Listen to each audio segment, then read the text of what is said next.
क्या आपके गले और फेफड़ों में बलगम ज्यादा बनता है, जिसकी वजह से आपको लगातार खांसी, सांस लेने में दिक्कत, गले में खराश और जलन जैसी परेशानियां हो रही हैं? शायद खान पान में आप कुछ ऐसी गलतियां कर रहे हैं या कुछ ऐसे खाद्य पदार्थ का सेवन आप कर रहे हैं जिसकी वजह से आपके शरीर में बलगम ज्यादा बनने लगता है। तो दोस्तों, आज की इस वीडियो में हम आपको बताने वाले हैं 5 ऐसे खाद्य पदार्थों के बारे में जिससे आपके शरीर में कफ या बलगम ज्यादा बनता है। हो सकता है कि आप जाने अनजाने में उन खाद्य पदार्थों को खा रहे हों। तो चलिए जानते हैं उन खाद्य पदार्थों के बारे में। लेकिन उससे पहले आपको बलगम के बारे में यह कुछ महत्वपूर्ण बातें जरूर जाननी चाहिए। बलगम एक चिपचिपा पदार्थ है जो खांसी के दौरान हमारे नाक, गले और फेफड़ों से निकलता है। लोग समझते हैं कि कफ या बलगम हमारे स्वास्थ्य के लिए बुरी चीज है, लेकिन यह पूरी तरह से सच नहीं है। दरअसल हमारे शरीर के कई हिस्सों में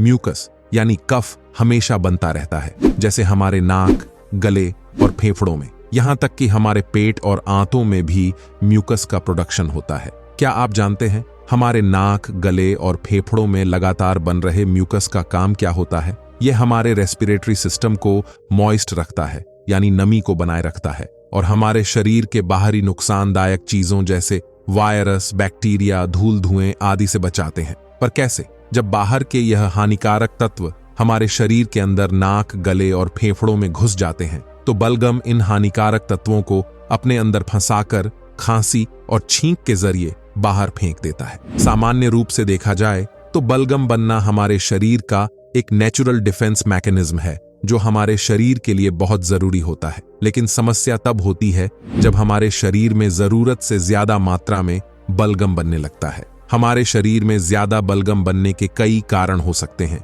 जैसे सर्दी, जुकाम, एलर्जी होने पर गले और फेफड़ों में ज्यादा बलगम बनता है। यह हमारे शरीर का एक प्राकृतिक प्रतिक्रिया है जिससे वह इन्फेक्शन और एलर्जी से खुद को बचाने की कोशिश करता है। वहीं दूसरी तरफ हमारे शरीर में ज्यादा बलगम बनने के लिए जिम्मेदार होता है हमारा डाइट यानी हमारा खान पान। इसलिए यह जानना बहुत जरूरी हो जाता है कि कौन सा ऐसा खाद्य पदार्थ है जिसे आपको अवॉइड करना चाहिए यदि आपको पहले से ही बलगम बन रहा है या खांसी हो रही है। साथ ही मैं आपको यह भी बताऊंगा कि कौन सी ऐसी चीजें हैं जिन्हें आपको अपने खान पान में जरूर शामिल करना चाहिए ताकि आपका बढ़ा हुआ बलगम जल्द से जल्द कम हो जाए और आपको डॉक्टर के पास जाने की जरूरत न पड़े। तो चलिए इस बारे में हम अच्छे से जानते हैं। सबसे पहली चीज जो आपको नहीं खानी चाहिए अगर आपके शरीर में बलगम बढ़ा हुआ है या फिर आप चाहते हैं कि आपके शरीर में ज्यादा बलगम न बढ़े, तो उसके लिए आपको दूध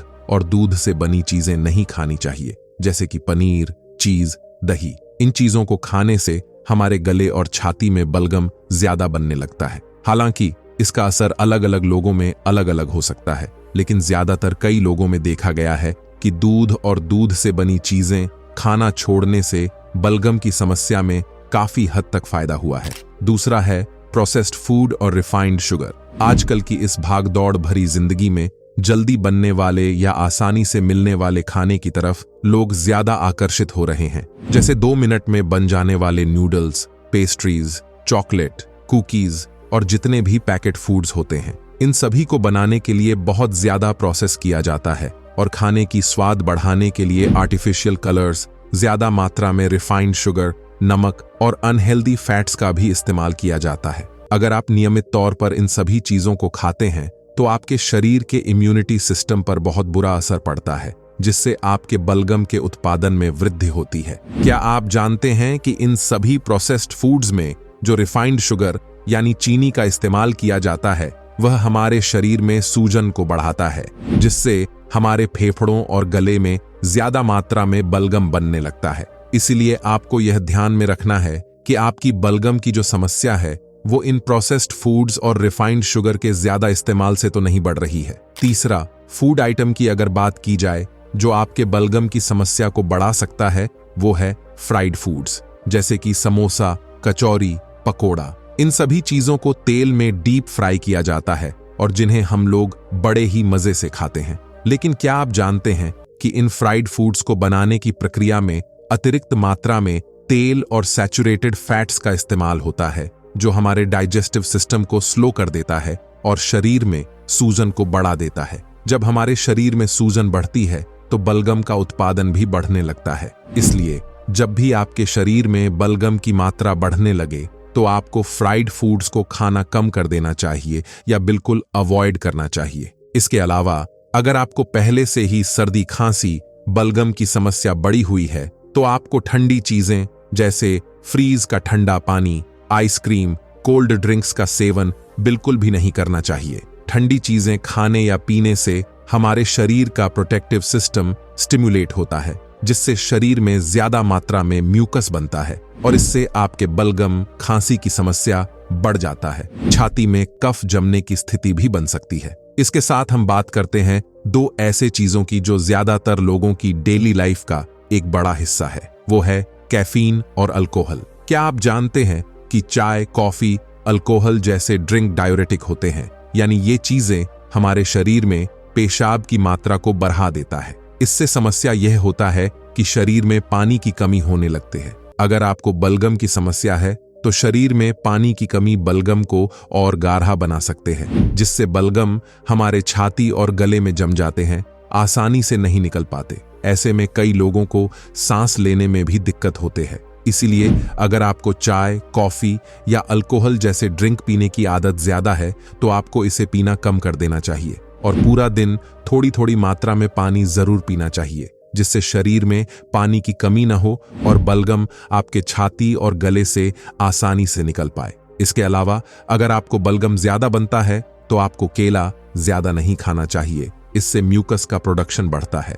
इसके साथ अगर आपको बलगम की समस्या ज्यादा है तो चावल को कम मात्रा में खाने की सलाह दिया जाता है, क्योंकि चावल ठंडा तासीर का होता है और चावल में स्टार्च की मात्रा भी ज्यादा होता है, जो बलगम की समस्या को बढ़ा सकता है। अगर आपको चावल खाना ही है तो चावल बनाने के दौरान इसमें आप तेज पत्ता या काली मिर्च मिला दीजिए, जिससे चावल गरम तासीर का हो जाता है। दोस्तों, आपने ये तो जान लिया कि क्या क्या खाने से बलगम की समस्या बढ़ सकता है। अब आइए जानते हैं कुछ ऐसा आसान और प्रभावी तरीकों के बारे में जो आपके बलगम की समस्या को कम करने में मदद करता है। बलगम को कम करने के लिए सबसे पहला और सबसे अच्छा जो तरीका है वो है पर्याप्त मात्रा में पानी पीना। पानी पीना जितना हमारे शरीर के लिए अच्छा होता है, उसके साथ ही बलगम को पतला करने के लिए भी फायदेमंद होता है। इसलिए दिन भर में थोड़ी थोड़ी मात्रा में 8 से 10 गिलास पानी जरूर पीना चाहिए। इससे आपके रेस्पिरेटरी सिस्टम को साफ रखने में मदद मिलता है।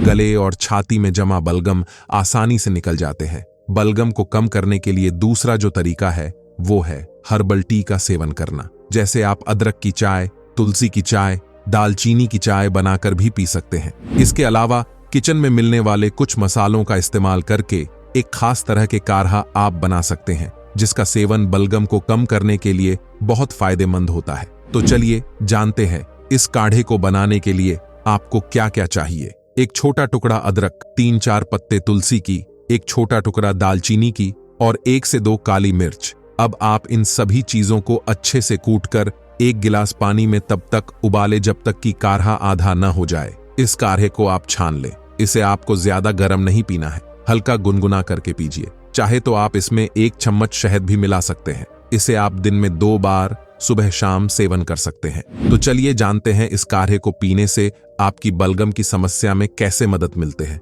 जैसे अदरक जो होता है, इसमें एंटी इन्फ्लेमेटरी गुण होते हैं जो आपके गले और सांस की नलियों में होने वाले सूजन को कम करते हैं। अदरक का एक और गुण होता है कि यह एक नेचुरल एक्सपेक्टोरेंट है, मतलब ये आपके गले और छाती में जमे बलगम को पतला करके आसानी से बाहर निकलने में मदद करता है। इसके अलावा तुलसी और दालचीनी में एंटीबैक्टीरियल और एंटीवायरल गुण होते हैं जो आपके इन्फेक्शन को दूर करता है। और जो काली मिर्च होता है वो आपके सांस की नलियों को साफ रखता है, जिससे आपको आसानी से सांस लेने में मदद मिलती है। शहद की अगर बात करें तो इनमें एंटीऑक्सीडेंट प्रॉपर्टीज पाए जाते हैं जो आपके इम्यून सिस्टम को स्ट्रांग बनाता है और बीमारियों से लड़ने में मदद करता है। इसके अलावा कुछ चीजें और है जो आपके बलगम की समस्या को कम करने में मदद कर सकता है। जैसे हल्का गर्म पानी से नहाने से आपके बलगम की समस्या में काफी फायदा मिलता है। इसके साथ अगर आप स्टीम लेते हैं यानी गर्म पानी का भाप लेते हैं तो इससे आपके नाक, गले और छाती में जमा बलगम लूज होने लगता है और बलगम को आसानी से निकलने में मदद मिलती है। तो दोस्तों, आज की इस वीडियो में आपने जाना कैसे कुछ खाने पीने की चीजें आपके बलगम की समस्या को बढ़ा सकते हैं। वहीं दूसरी तरफ कुछ अच्छे उपायों को करके हम अपने बलगम की समस्या को ठीक भी कर सकते हैं। दोस्तों, अगर आपको हमारा ये वीडियो पसंद आए है तो इस वीडियो को एक लाइक जरूर कीजिए, वीडियो को शेयर कीजिए अपने दोस्तों के साथ। अगर आप पहली बार हमारे इस चैनल में आए हैं तो इस चैनल को सब्सक्राइब करके बेल नोटिफिकेशन को ऑन जरूर कर लीजिए। मिलते हैं अगले एक और नए वीडियो के साथ। तब तक आप हमारे इन वीडियोस को भी देख सकते हैं जो आपके लिए जानना जरूरी हो सकते हैं। वीडियो को लास्ट तक देखने के लिए आपका बहुत बहुत धन्यवाद।